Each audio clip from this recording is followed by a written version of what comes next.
Don't forget, you can reach the latest episode of Potomac Watch anytime. Just ask your smart speaker, play the Opinion Potomac Watch podcast.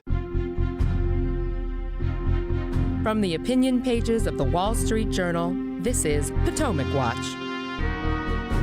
Welcome back. Kim, my final thought on Rahimi is that it will give some more guidance to lower courts about how exactly they are supposed to go about this history and tradition analysis that was set forth in Bruin. And one case where you can think about how that might play out is an appeal by Hunter Biden, who was recently convicted of buying and owning a handgun while addicted to an illegal drug. And his attorneys have signaled they intend to appeal under Bruin and say that there's no historical tradition in the United States of disarming addicts.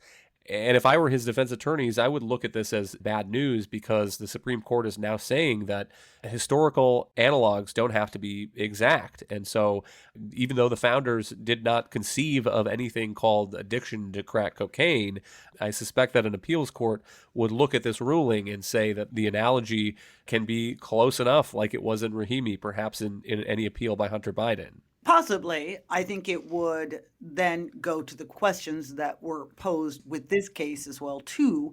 Can you show that there is some sort of safety aspect of allowing someone who is a user to have a gun? Now, I would note that this is a complex question. It is a little bit more complex and not necessarily addressed by some of this, given how far the court went out of its way to talk about how, because there was a court process involved here in which a judge was actually looking at evidence that somebody was, in fact, a risk to the safety of someone else, could you have drug users out there who say, well, no court has ever found that appropriate or applying to me.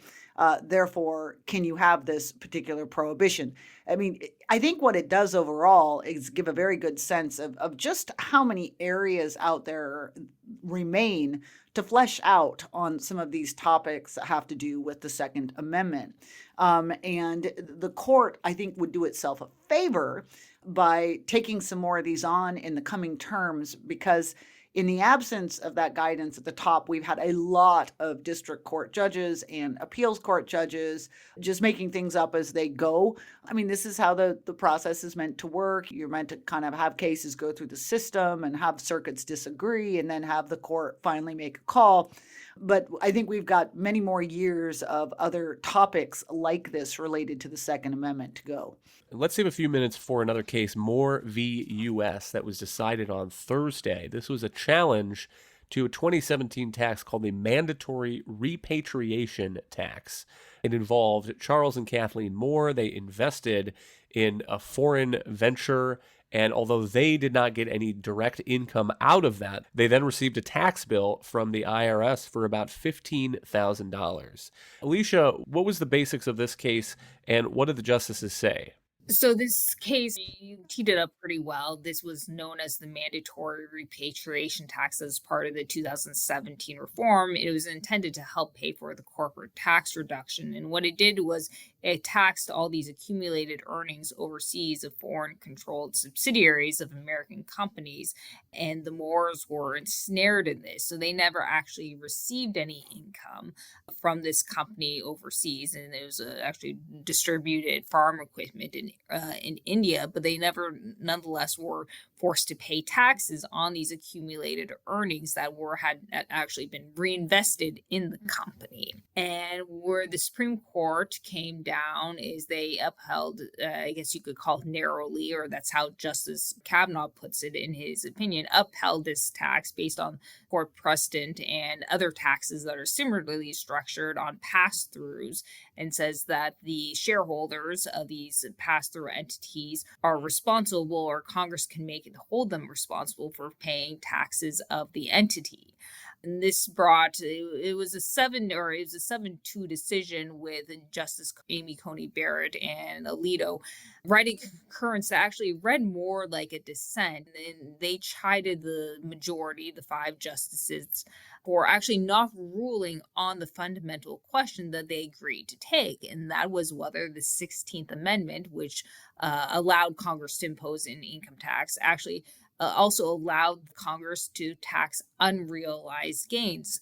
The majority really ducked that question here instead of just, again, narrowly upholding the mandatory repatriation tax based on the other court precedents that may have not been actually directly apropos to this case.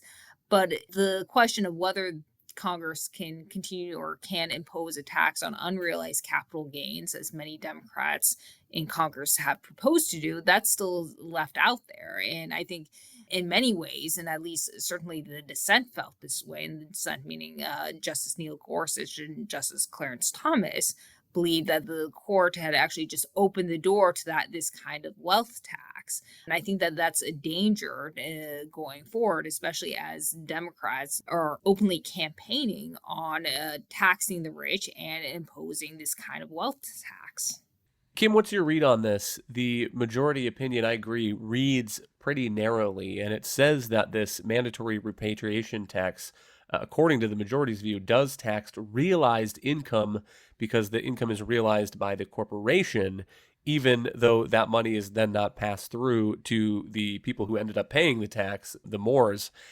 And so it cleans up the specific dispute, but without closing the door to the question of whether Congress has the authority under the Constitution to tax unrealized gains.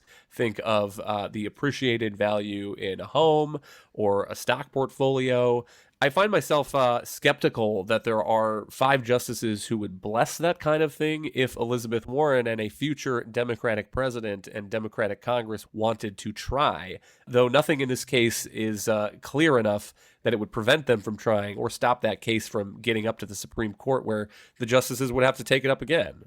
Yeah, I read this as the kind of case, the Chief Justice and others deciding to rule as narrowly as possible in order to get the greatest number of justices to agree to a principle, and then dodging big questions for a later date. And they could well be here too. Remember, we were talking in the last segment about these press onslaughts that you get whenever these big cases come up in front of the court, and the Chicken Little and people wringing their hands. And there was a lot of writing that went on in advance of this opinion about the risk that it could pose to other tax provisions, and how if they started getting into this question of realized income, that there might be other things on the books that would all have to be dismantled, and oh my gosh, everything will just become terrible. And it feels very much as though the Chief Justice and Kavanaugh heeded some of those warnings and so decided to just duck their heads and not deal with this question.